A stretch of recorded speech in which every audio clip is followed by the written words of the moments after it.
Chers téléspectateurs, merci de nous recevoir chez vous. Dans cette édition, nous recevons le docteur Mathias Zananab, coordinateur résident du système des Nations Unies en fin de mandat au Cameroun. Avec lui, effectivement, nous allons dresser un bilan des activités menées au cours des 3 dernières années. Nous allons également regarder la situation humanitaire qui prévaut à l'extrême nord, au nord-ouest, au sud-ouest. Avec lui, nous allons également parler du regard que portent les Nations Unies sur la mise en œuvre de la nouvelle stratégie nationale de développement SND 30. L'entretien, c'est juste après cette transition.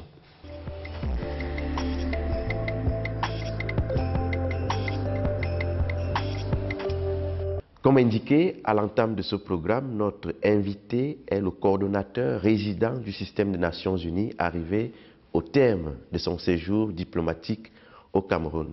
Excellence, bonjour et merci de répondre à notre invitation. Merci beaucoup William. Avec vous, nous allons parler du bilan de votre séjour diplomatique au Cameroun, les activités menées et le regard que les Nations Unies portent également sur le programme camerounais de la stratégie de développement que vous connaissez, la SND 30. Mais avant, vous êtes sur le point de partir.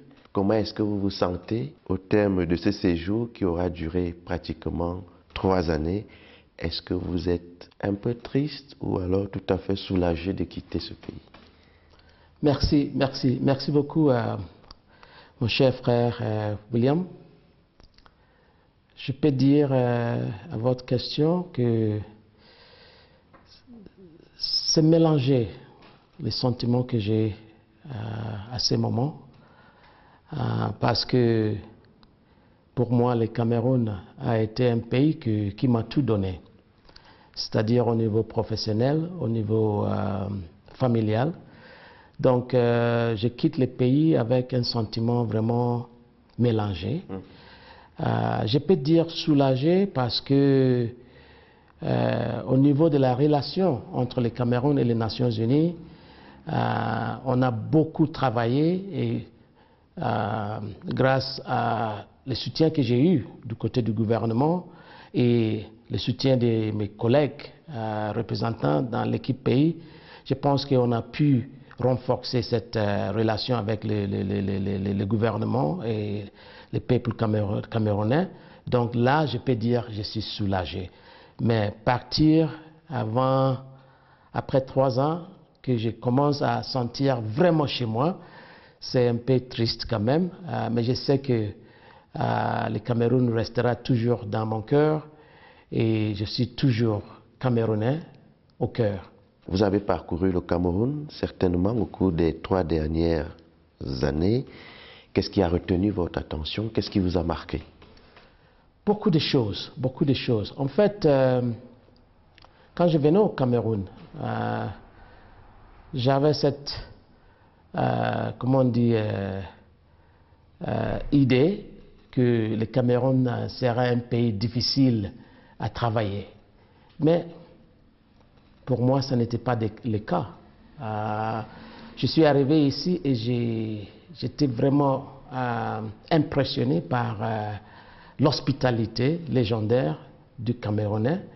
Et personnellement, avec cette hospitalité, j'ai pu quand même assumer ma fonction avec beaucoup d'attention. Deuxièmement, ce qui m'a beaucoup marqué, c'est le fait que le gouvernement est très engagé de faire en sorte que le pays avance. Et lorsque j'ai fait ma première mission à l'Est, j'étais vraiment impressionné par cette hospitalité légendaire envers les étrangers. Et pour moi, ça m'a beaucoup touché. Ça m'a beaucoup touché. Parce que j'ai remarqué que pendant des années, il y a nos frères et sœurs qui sont venus de l'Afrique centrale, qui ont été reçus par les communautés. Et quand j'ai visité les camps réfugiés là-bas, j'étais marqué par le fait qu'il n'y avait pas même de différence entre les réfugiés et les communautés hôtes. J'ai visité des écoles et j'ai remarqué que dans les écoles, c'était les enfants réfugiés avec les enfants de haute communauté. Et donc ça m'a beaucoup touché parce qu'en tant que Ghanéen, je me suis dit, ce n'était pas le cas pendant les années où on avait des réfugiés libériens au Ghana. Mais de toute façon, cette hospitalité légendaire m'a trop marqué. Deuxième chose qui m'a beaucoup marqué, c'est aussi le fait que ces pays comptent beaucoup pour la sous-région. Mais beaucoup de gens ne parlent pas de ça.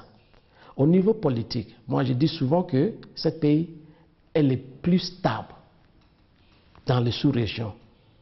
Même si on a des crises à l'extrême nord, on a les problèmes sociopolitiques au nord-ouest et au sud-ouest, mais par rapport aux autres pays, aux institutions, c'est le pays le plus stable.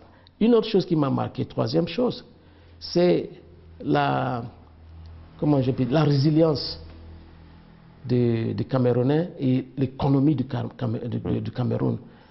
Vous avez remarqué que ce pays est la force économique de la région. Et pendant la pandémie de Covid-19, j'ai bien remarqué, et ce qui m'a beaucoup impressionné, c'était la résilience de l'économie camerounaise et les Camerounais aussi. Donc tout ça, pour résumer, c'est l'hospitalité, la gentillesse des Camerounais et aussi le fait que politiquement c'est un pays stable qui soutient beaucoup la région. Heureux de l'apprendre, Excellence. Quant au bilan de votre mandat au Cameroun, qu'est-ce qu'on va retenir? Quels étaient les axes majeurs de votre plan d'action? Pour mon bilan, je peux dire, quand je venais d'arriver, je me suis fixé 3 objectifs. Et ces 3 objectifs, le premier c'était renforcer les relations entre le gouvernement camerounais et le système des Nations Unies. Pour moi, le système des Nations Unies est dans un pays pour accompagner les pays dans leur voie de développement. Donc on ne représente pas un pays, on représente un système où le Cameroun fait partie de ce système. Donc nous sommes là pour accompagner les pays dans leur voie de développement. Grâce au soutien que j'ai aussi reçu du gouvernement et les autres institutions, on a pu renforcer la relation et je peux dire que je suis vraiment satisfait avec tout ce que nous avons fait, le système des Nations Unies, avec le gouvernement pour pouvoir rétablir et renforcer cette relation. Le deuxième objectif que je me suis mis, c'était comment bien coordonner entre nous-mêmes les agences du système des Nations Unies. Parce que nous sommes 22 agences basées ici au Cameroun, à Yaoundé. Et comme chaque famille, il y a toujours de temps en temps mes attentes. Et je pense que c'était aussi important de pouvoir bien nous coordonner pour pouvoir maintenant donner cet soutien au gouvernement. Et j'étais aussi coordonnateur humanitaire. Et dans l'équipe pays humanitaire, ce n'est pas seulement les agences du système des Nations Unies. Nous avons aussi les ONG internationales, les sociétés civiles nationales qui font partie de l'équipe pays humanitaire, y compris les bailleurs. Donc c'était une famille beaucoup plus élargie. Donc là aussi, c'était important qu'avec ma fonction, qu'on puisse bien nous coordonner pour pouvoir donner cet soutien au gouvernement à la réponse humanitaire. Et là aussi, je peux dire, en tant que bilan, je suis très satisfait parce que pendant 3 ans successifs, on a pu lancer notre plan de réponse humanitaire conjointement avec le gouvernement. Et là, je tiens toujours à remercier le gouvernement à travers aussi les MINREX et aussi les MINAT qui nous a soutenus pour pouvoir rétablir cette relation. Et troisièmement, en tant que bilan, c'était lié à mon 3e objectif, qui est comment on peut, à travers ma fonction, rétablir et renforcer les partenariats.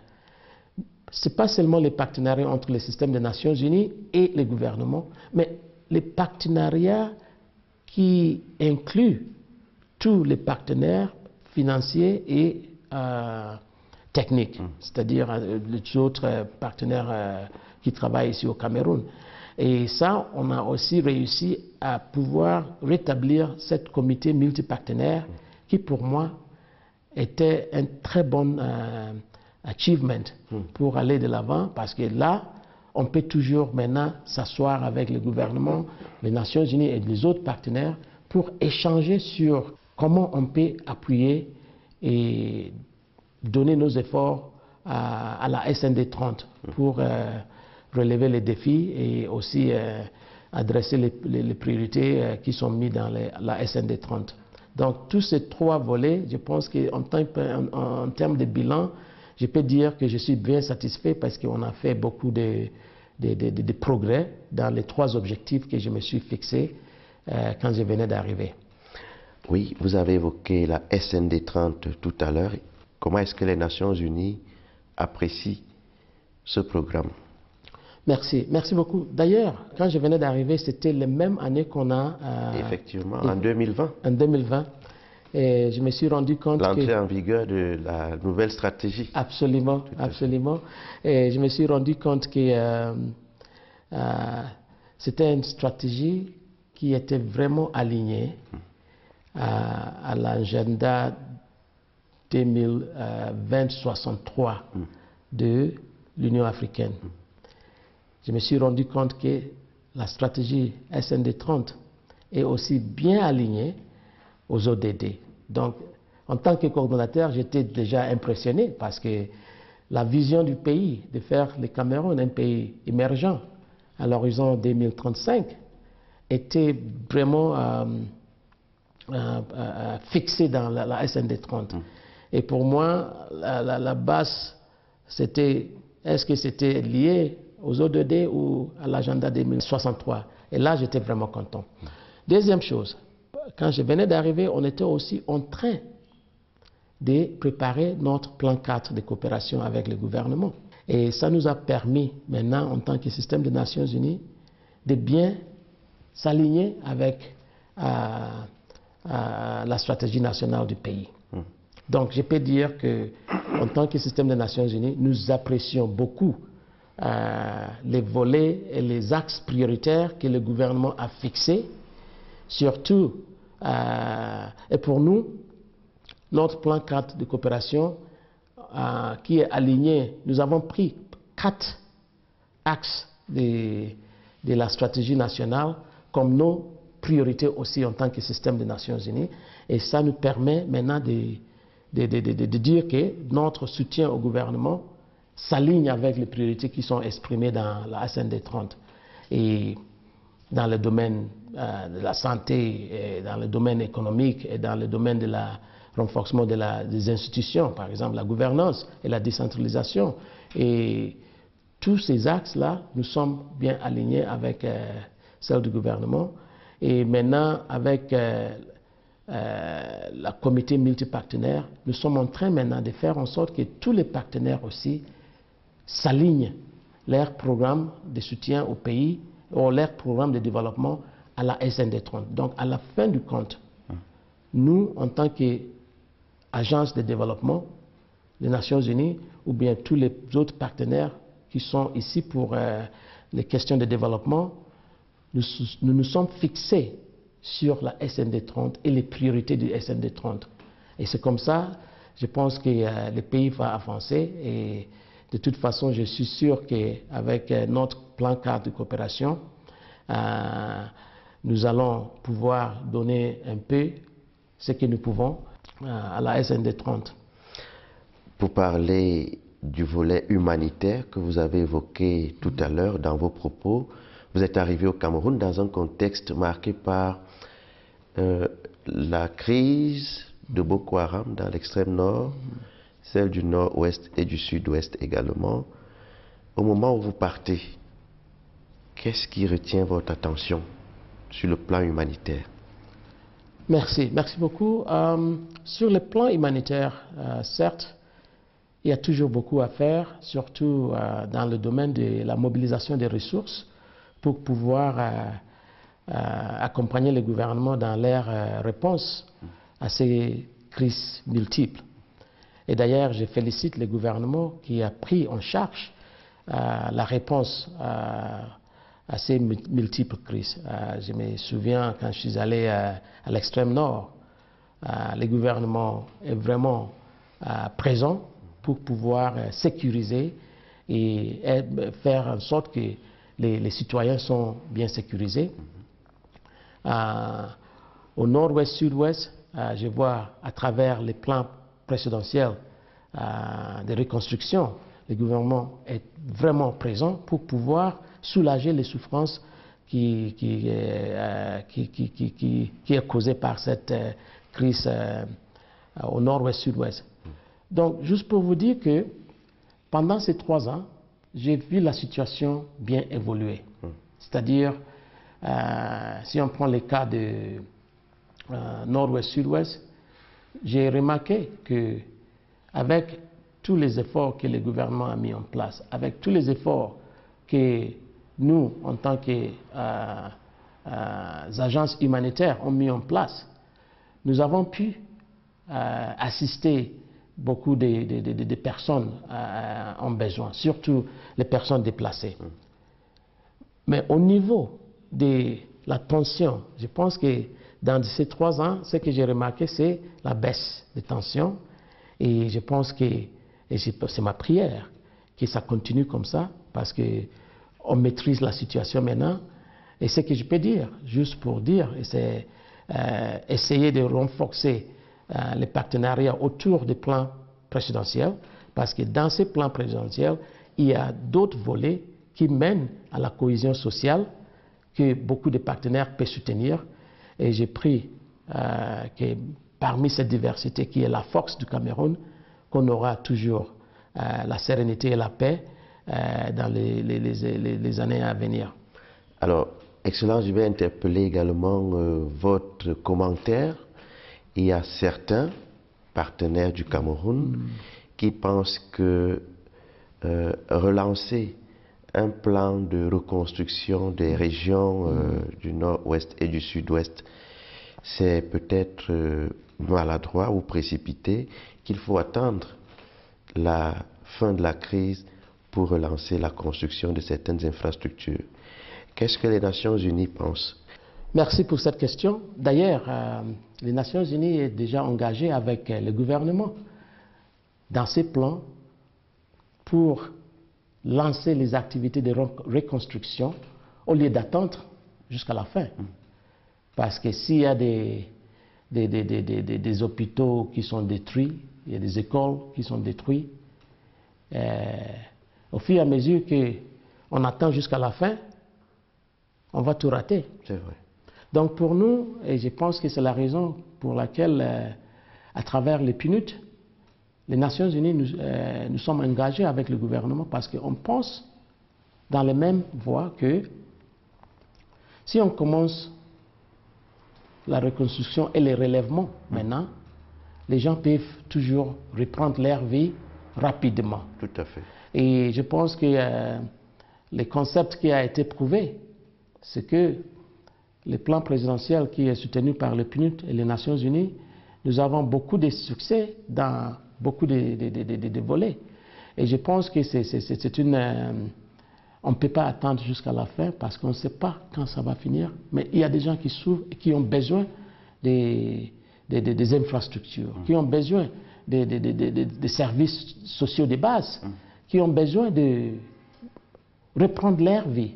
Donc je pense que personnellement, et c'est la raison pour laquelle les Nations Unies, d'ailleurs, à travers les PNUD, se sont engagés pour soutenir le gouvernement. Et je tiens à aussi encourager tous les autres bailleurs de fonds et tous les autres partenaires de voir ce concept qui est déjà prouvé, que ça peut marcher, pour qu'on puisse au moins aller à l'aide de ceux qui ont besoin de l'aide. D'ailleurs, je sais que le Japon est un gouvernement qui était déjà engagé, et chaque fois qu'on aura l'opportunité, je suis quelqu'un qui toujours dit qu'il faut que les bailleurs et les systèmes des Nations Unies renforcent notre collaboration autour du gouvernement pour ces plans, pour qu'on puisse aller de l'avant. Mais comme je disais, c'est toujours la question de mobilisation des ressources.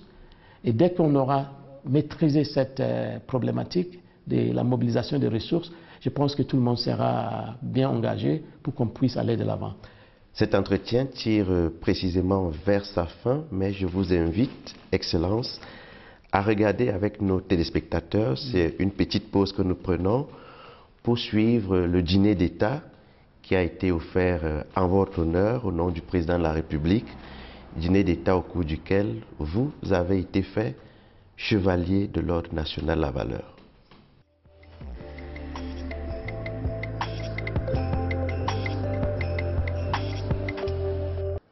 Des spasmes de plaisir et de l'émotion expressive sur le visage du docteur Mathias Zananap, le coordinateur résident du système des Nations Unies, arrivé au terme de son mandat diplomatique, qui reçoit la distinction de grand officier de l'Ordre national de la valeur dans ce dîner d'État offert en son honneur au nom du président de la République. Je tiens à remercier sincèrement son Excellence le Président, son Excellence Paul Biya, de m'avoir reconnu avec cet honneur. Je vais garder ça toute ma vie. Les toasts de Félix Mbayou, ministre délégué auprès du ministre des Relations extérieures, chargé de la coopération avec le Commonwealth, et de Mathias Zananap, coordinateur résident du système des Nations Unies, ont mis en évidence le bilan des activités menées au Cameroun au cours des 3 dernières années. D'abord, comment rétablir et renforcer la relation entre les Nations Unies et le Cameroun. Deuxièmement, en tant que système des Nations Unies, nous avons 22 agences. Comment on pouvait, en tant que système, bien coordonner nos activités. Et troisièmement, comment, en tant que coordonnateur et système des Nations Unies, on pouvait essayer de mobiliser tous les partenaires au soutien du gouvernement. Le coordinateur résident du système des Nations Unies, qui s'apprête à quitter le Cameroun, va poursuivre sa mission diplomatique à Addis Abeba, en Éthiopie.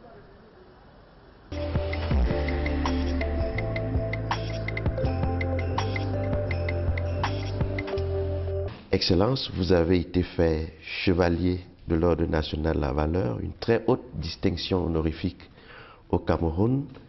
Nous avons vécu cet événement en direct. Au moment où vous partez, quel sera pour vous le mot de la fin pour mettre un terme à ce programme? Merci beaucoup. D'ailleurs, je tiens à remercier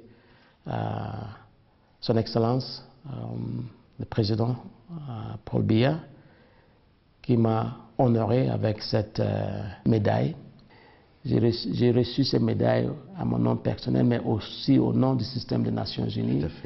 Et je remercie le Président et le gouvernement qui m'a honoré avec cette médaille. Pour moi, je resterai toujours un ambassadeur du Cameroun. Parce que je dis souvent que le Cameroun reste toujours en moi. C'est vrai que mon séjour est très court, 3 ans. J'aurais voulu être peut-être 5 ans ou 6 ans ici. Je me suis senti vraiment chez moi au Cameroun. Et ce qui est important pour moi à la fin de mon mandat ici, c'est que la semaine passée a été très spéciale pour moi parce que un de mes petits frères a épousé une Camerounaise. Wow. Et pour ça, je suis Camerounais maintenant. Parce ça ne peut que renforcer les liens maintenant. Absolument. Très personnels. Très personnel. Entre vous et le Cameroun. Et le Cameroun. Donc, juste pour dire que j'ai pris que ce pays avance toujours dans les progrès et la stabilité, que la paix règne toujours et que ce pays bénéficie beaucoup de sa diversité qui est une force majeure et que Dieu nous bénisse tous. Le docteur Mathias Zananap, coordonnateur résident du système des Nations Unies en fin de séjour au Cameroun, était l'invité de Vitrine Diplomatique. Excellence, merci d'avoir accepté notre invitation. Merci. Merci beaucoup, William. La prochaine destination, c'est où? Addis Ababa, en Éthiopie. Ok. Tout en vous souhaitant bonne chance dans la suite de vos missions diplomatiques, nous mettons un terme à cet entretien. Chers téléspectateurs, merci de nous avoir suivis. Retrouvons-nous dans 2 semaines. Au revoir.